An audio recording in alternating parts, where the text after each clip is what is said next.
అందరికీ నమస్కారం అమ్మ. ఈరోజు మనం తెలుసుకుంటున్న అంశం ఏంటంటే 6వ తరగతి తెలుగులో 10వ పాఠ్యాంశమైన త్రిజట స్వప్నం అనే పాఠ్యాంశానికి సంబంధించి టోటల్ టెక్స్ట్ బుక్ గ్రామర్ని చూద్దాం. వీడియోలోకి వెళ్ళే ముందు ఇంకా మా ఛానల్ సబ్స్క్రైబ్ చేసుకొని వాళ్ళు దయచేసి సబ్స్క్రైబ్ చేసుకొని లైక్ చేసి షేర్ చేసి మీ ఫ్రెండ్స్కు రిలేటివ్స్ అందరూ సబ్స్క్రైబ్ చేసుకోమని చెప్పండి. నా ఛానల్ని సబ్స్క్రైబ్ చేసుకొని ప్రత్యక్షంగా పరోక్షంగా సపోర్ట్ చేస్తున్న వాళ్ళందరికీ పేరు పేరున ప్రత్యేకమైన హృదయపూర్వక ధన్యవాదాలు. అందరికీ ధన్యవాదాలు. దయచేసి వీడియోని మాత్రం స్కిప్ చేయొద్దు. ఉద్దేశం, కష్టాల్లో ఉన్న వీళ్ళను మంచి మాటలతో ఓదార్చాలి తప్ప ఇక్కడ వీళ్ళను అని ఉంది, అర్థమవుతుందా? ఇక్కడ వీళ్ళను అని తీసేసి వాళ్ళను అని పెట్టుకున్నాం, ఓకేనా? వాళ్ళను, ఎందుకంటే కష్టాల్లో ఉన్న వాళ్ళను మంచి మాటలతో ఓదార్చాలే తప్ప నిష్టమైన అంటే కఠినమైన మాటలు ఎత్తేసేలాగా మాట్లాడకూడదు. రాక్షసులు అంటే చెడ్డ మనసు కలిగిన వాళ్ళు కదా, కానీ రాక్షసుల్లో కూడా త్రిజట లాంటి మంచి వాళ్ళు ఉంటారని తెలియచేయడమే ఈ పాఠ్యాంశం యొక్క ఉద్దేశం. ఈ త్రిజట స్వప్నం అనే పాఠ్యాంశాన్ని రచించిన రచయిత్రి పేరు ఆతుకూరి మొల్లగారు. ఇది ఆవిడకి సంబంధించిన కవి పరిచయం. తర్వాత ఇక్కడ అవగాహన ప్రతిస్పందన సంబంధించిన విషయాలు ఇచ్చినారు. ఇక్కడ ఒక పద్యం ఇచ్చినారు, అర్థమవుతుందా?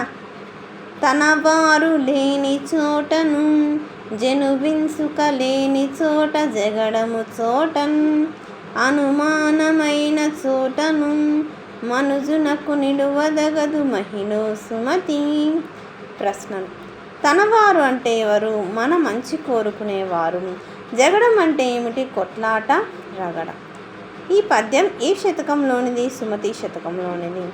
మనిషి ఎక్కడ నిలవకూడదు అంటే పైనుండే 3 ప్రశ్నలు కూడా ఆ పద్యానికి సంబంధించినటివే కదా.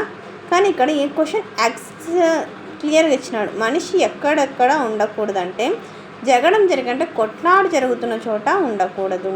వ్యక్తీకరణ సృజనాత్మకతకు సంబంధించిన ప్రశ్నలకు సమాధానాలు మన ఛానల్లో నోట్స్ అప్లోడ్ చేస్తున్నాను. దయచేసి సబ్స్క్రైబ్ చేసుకొని వాళ్ళు దయచేసి సబ్స్క్రైబ్ చేసుకోండి. సబ్స్క్రైబ్ చేసుకుంటే మీకు ఆ వీడియోస్ అన్నీ వస్తాయి. తర్వాత భాషాంశాలు. క్రింద గీత గీసిన మాటలకు అర్థాలను రాయండి. వాటితో సొంత వాక్యాలను రాయండి. ఇంతి అంటే స్త్రీ, కోటీరం అంటే కిరీటం. ప్రజాస్వామ్యంలో రాజరికాలు, కిరీటాలు లేవు. ఉర్వి అంటే భూమి, ఈ భూమిని జాగ్రత్తగా కాపాడాలి. రాఘవుడు అంటే శ్రీరాముడు, శ్రీరాముడు ధర్మస్వరూపుడు. లెస్స అంటే బాగు, అన్ని భాషలలోకి తెలుగు భాష బాగుగా ఉంటుంది. క్రింది వాక్యాలను చదవండి. ప్రతి వాక్యంలోనూ ఒక పదానికి అదే అర్థం వచ్చే మరొక పదం ఉన్నది. ఆ పదానికి కింద గీత గీయండి. భూమి, ధరణి. సంతోషం, ఎలిమి. మాట, ఉక్తి. కాంతి, వెలుగు. కరుణ, దయ. క్రింది పదాలకు ప్రకృతి వికృతులను జతపరిచి రాయండి. భాష, భాష. అంబ, అమ్మ. నిద్ర, నిదుర. వ్యాకరణాంశాలు. రామాలయం, రామ ప్లస్ ఆలయం. కవీంద్రుడు, కవి ప్లస్ ఇంద్రుడు. గురుపదేశం, గురు ప్లస్ ఉపదేశం. మాతృణం, మాతృ ప్లస్ రుణం. తర్వాత ఇక్కడ ఏమి ఇచ్చినారు? గ్రామర్ ఇచ్చినారు. కవీశ్వరుడు అంటే కవి ప్లస్ ఈశ్వరుడు. కోటీశ్వరుడు, కోటి ప్లస్ ఈశ్వరుడు.